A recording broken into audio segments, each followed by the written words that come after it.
Hey, fashion lovers! We're all told that luxury fashion is for the rich and famous, the ones dripping in diamonds and champagne wishes. But what if I told you that the truth is a little different? There's no denying the quality and craftsmanship that goes into these high-end pieces. But let's be real, most of us can't afford to drop a month's rent on a single handbag. So who's actually buying all this stuff? The answer might surprise you. It's not just the elite. In fact, a lot of luxury fashion is actually targeted towards the middle class. Think about it.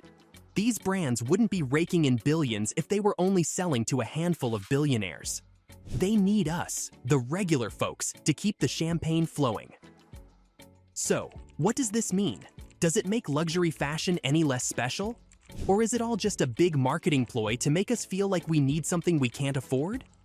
Brands like Louis Vuitton and Gucci represent success and status.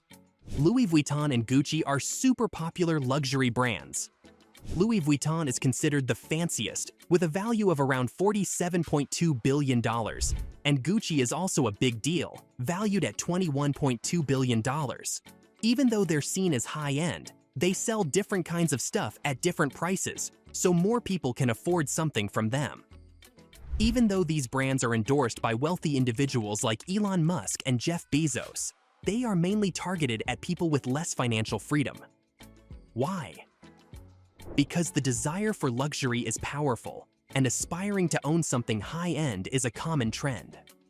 People often stretch their budgets for a taste of luxury, and even during tough economic times, the luxury market remains strong.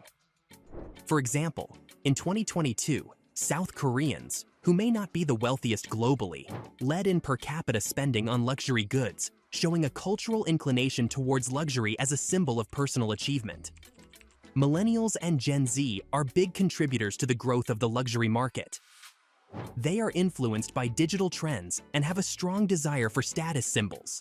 In simpler terms, luxury brands sell dreams, and even those with limited means are willing to invest in the aspiration of owning a piece of that dream.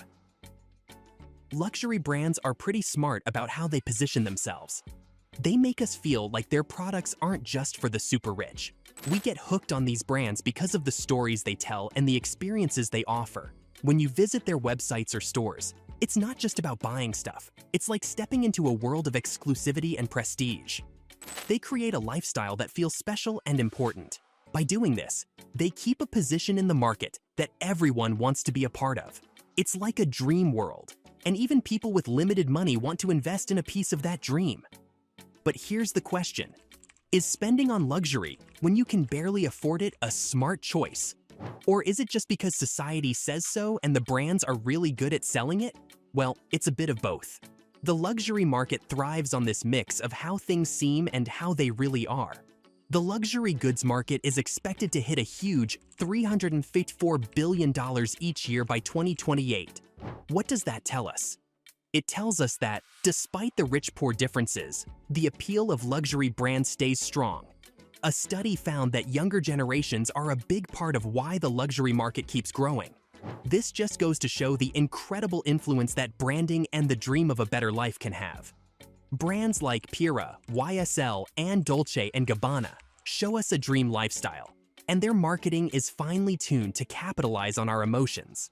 They create stories that make us feel the excitement of triumph, elegance, and exclusivity. So, why would regular folks who can barely cover their monthly bills spend on luxury items? It's not just about having something nice, it's about identity. On social media, we see influencers rocking designer wear, and owning a piece of that world becomes a way to shape our identity and belong to a group that values the finer things. Luxury brands also play with scarcity and exclusivity. When a product is rare or limited, it becomes more valuable. It's basic economics. The rarer something is, the more people want it. So when we finally get our hands on these sought-after items, it feels like a big win. But here's the tricky part. Chasing after luxury can strain our wallets, and some people even go into debt to keep up an image associated with wealth. It's a balancing act between wanting more and the reality of what we can afford. The question then is whether luxury brands are taking advantage of these desires or just meeting a demand. And remember, despite targeting those with less money, their main market is still the rich. When billionaires and millionaires effortlessly indulge in luxury, it has a trickle-down effect. Seeing them flaunt designer suits and custom shoes makes the middle class look up, dreaming of that lavish lifestyle. There's this belief that luxury goods are top-notch in quality, and that's partly true. True luxury items are carefully crafted with high-quality materials and techniques, but a portion of what you pay is for the brand name, story, and status it carries. Luxury brands are masters of storytelling and creating experiences. Websites like Net-a-Porter and Farfetch lead you into a world of elegance and sophistication, offering not just clothes, but a chance to be part of an exclusive club. The relationship between luxury brands and their less affluent consumers is strategic. It's like the brands are selling dreams, tapping into the images people have of themselves. As we question if these choices are right, we also need to ask if the dream of luxury is worth the cost. Are we chasing an unattainable lifestyle? The allure of luxury is undeniable. Brands understand human desires, knowing that the average person with limited funds yearns for a glamorous life. The shiny storefronts, glossy ads, they promise transformation from mundane to magnificent. The cycle repeats, aspirations spark, purchases are made, and identities are shaped in the crucible of consumerism. However, there's an uncomfortable truth. Luxury gives a brief taste of grandeur while taking a toll on financial stability. It's a harsh but honest reality. It's kind of like a tricky game that the market plays, walking on a fine line between creating dreams and stirring up desires. When someone proudly wears a Rolex, there's more to it than meets the eye. Behind that symbol of success, there's a sacrifice being made, budgets getting stretched, and personal justifications that might not make much economic sense. In this theater of dreams, luxury brands are like puppeteers, and we, the audience, are willingly captivated. We go after symbols that scream success, even though they slip away like sand through our fingers. When the financial curtain falls, we're left wondering, did we buy into a dream, or were we sold a beautifully packaged illusion? Answering that question is tricky, like trying to catch the scent of a Chanel No. 5 perfume that lingers in the air.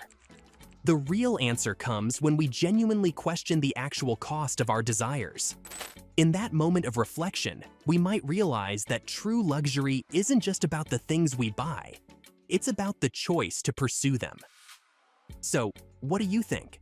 Are these luxurious accessories a symbol of status and prestige, or are they just a way for the financially strapped to keep up appearances?